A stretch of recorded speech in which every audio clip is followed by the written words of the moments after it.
아내의 휴대폰 화면이 켜지는 순간 제 손이 떨렸습니다. 30년을 함께 살았지만 단 한 번도 열어본 적 없던 그 안에 읽지 않은 메시지가 하나 떠 있었습니다. 발신자는 저장되지 않은 번호였습니다. 그리고 그 짧은 문장 하나가 제가 알던 모든 것을 흔들어 놓았습니다. 오늘도 그 사람은 당신 곁에 있었나요? 지금부터 도대체 무슨 일이 있었는지 말씀드리려 합니다. 제 이름은 박민수입니다.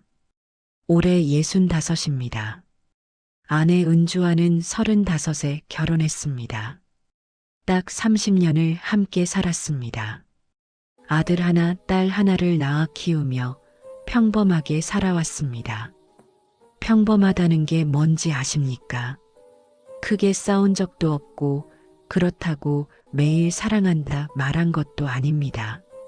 아침에 일어나 밥을 먹고 저녁에 돌아와 또 밥을 먹고 주말에는 TV를 보다 잠드는 그런 삶이었습니다. 은주는 조용한 사람이었습니다. 말이 많지 않았고 표현도 서툴렀습니다. 저도 마찬가지였습니다. 그래도 30년을 함께 살다 보니 말하지 않아도 통한다고 믿었습니다. 아니, 그렇게 믿고 싶었던 것인지도 모릅니다. 석 달 전이었습니다. 은주가 갑자기 쓰러졌습니다. 뇌출혈이었습니다. 병원으로 실려갔지만 의식을 되찾지 못했습니다. 의사는 말했습니다. 각오하셔야 할 것 같습니다. 믿기지 않았습니다. 어제까지만 해도 멀쩡했습니다. 아침에 된장찌개를 끓이고 빨래를 널며 평소처럼 살고 있었는데 말입니다. 사흘을 버티던 은주는 결국 눈을 감았습니다. 장례식장은 조용했습니다. 아이들도 왔고 친척들도 왔지만 모두 할 말을 잃은 사람들처럼 묵묵했습니다. 저는 영정사진 앞에 앉아 은주의 얼굴만 바라보았습니다. 왜 아무 말도 없이 갔어? 혼잣말을 했지만 대답은 없었습니다. 장례를 치르고 집으로 돌아왔을 때 집은 너무 조용했습니다. 은주가 늘 앉아있던 소파, 쓰던 찻잔, 옷장에 걸린 옷들, 모든 것은 그대로인데 사람만 없었습니다. 며칠 동안 아무것도 하지 못했습니다. 밥도 먹지 않고 씻지도 않은 채 소파에 앉아 시간을 흘려보냈습니다. 일주일쯤 지났을 때 아들이 전화를 했습니다. 어머니 휴대폰 어디 있는지 아시냐고 했습니다. 사망 신고를 하려면 통신사 연락처가 필요하다고 했습니다. 저는 침실로 가 은주의 서랍을 뒤졌고 거기서 휴대폰을 찾았습니다. 검은색 케이스에 담긴 작은 휴대폰이었습니다. 손에 쥐고 한참을 망설였습니다. 30년을 함께 살았지만 은주의 휴대폰을 열어본 적은 단 한 번도 없었습니다. 부부라고 해서 다 알아야 하는 건 아니라고 생각해 왔습니다. 저도 제 휴대폰을 보여준 적 없고 은주도 마찬가지였습니다. 그게 서로에 대한 예의라고 믿었습니다. 굳이 볼 필요가 있을까 생각하며 내려놓으려 했습니다. 그런데 아들이 다시 전화를 했습니다. 비밀번호를 모르겠다고 말하자 생년월일이나 결혼기념일을 넣어보라고 했습니다. 몇 가지 숫자를 시도했습니다. 은주 생일, 아이들 생일, 그리고 결혼기념일. 세 번째 시도에서 화면이 열렸습니다. 결혼기념일이었습니다. 휴대폰 화면이 켜지는 순간 숨이 멎는 것 같았습니다. 이유는 모르겠지만 두려운 느낌이 들었습니다. 화면 위에 알림 하나가 떠 있었습니다. 읽지 않은 메시지 하나. 발신자는 번호만 있었고 이름은 없었습니다. 그 메시지를 누르는 순간 머릿속이 하얘졌습니다. 오늘도 그 사람은 당신 곁에 있었나요? 처음에는 의미를 몰랐습니다. 잘못 온 메시지겠거니 했습니다. 하지만 이상했습니다. 그 문장에는 묘한 친밀함이 느껴졌습니다. 이전 대화가 있을 거라 생각하고 위로 올려봤지만 아무것도 없었습니다. 그 메시지 하나가 전부였습니다. 다른 메시지함도 확인했습니다. 카카오톡, 문자, 이메일 모두 평범했습니다. 통화 기록도 마찬가지였습니다. 아이들, 친구들, 지인들 전화뿐이었습니다. 딱 하나 그 번호만 빼고는 말입니다. 저는 한참을 가만히 앉아 있었습니다. 그 사람이라는 말이 계속 마음에 걸렸습니다.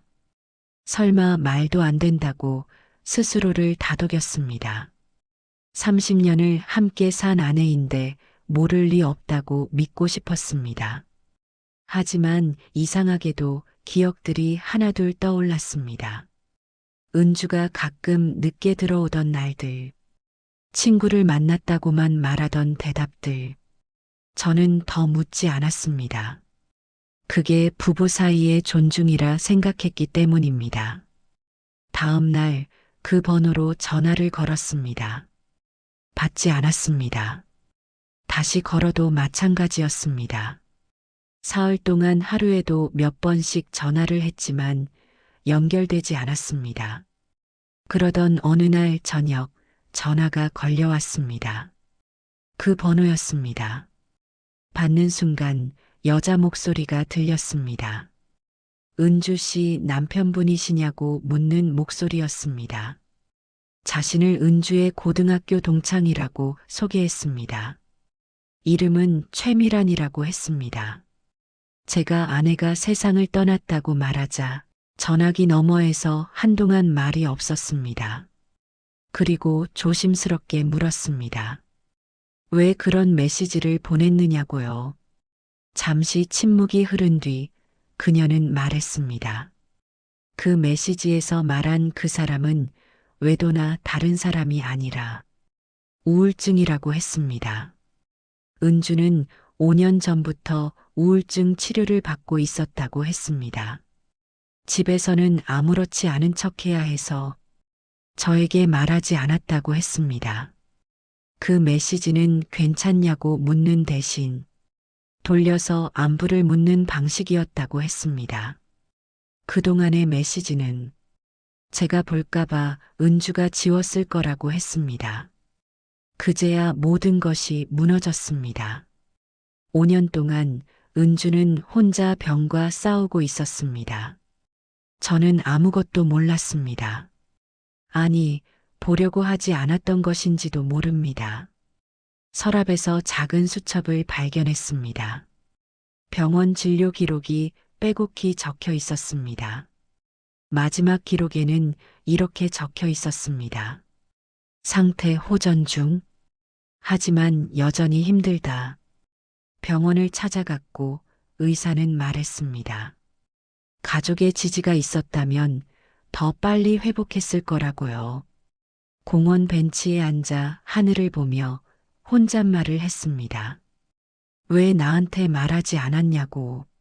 하지만 사실은 제가 듣지 않았던 것이었습니다. 며칠 후 미란 씨를 만나 편지를 받았습니다. 은주가 남긴 편지였습니다. 그 편지에는 저를 원망하지 않는다는 말과 사랑한다는 말이 적혀 있었습니다. 편지를 다 읽고 저는 한참을 울었습니다.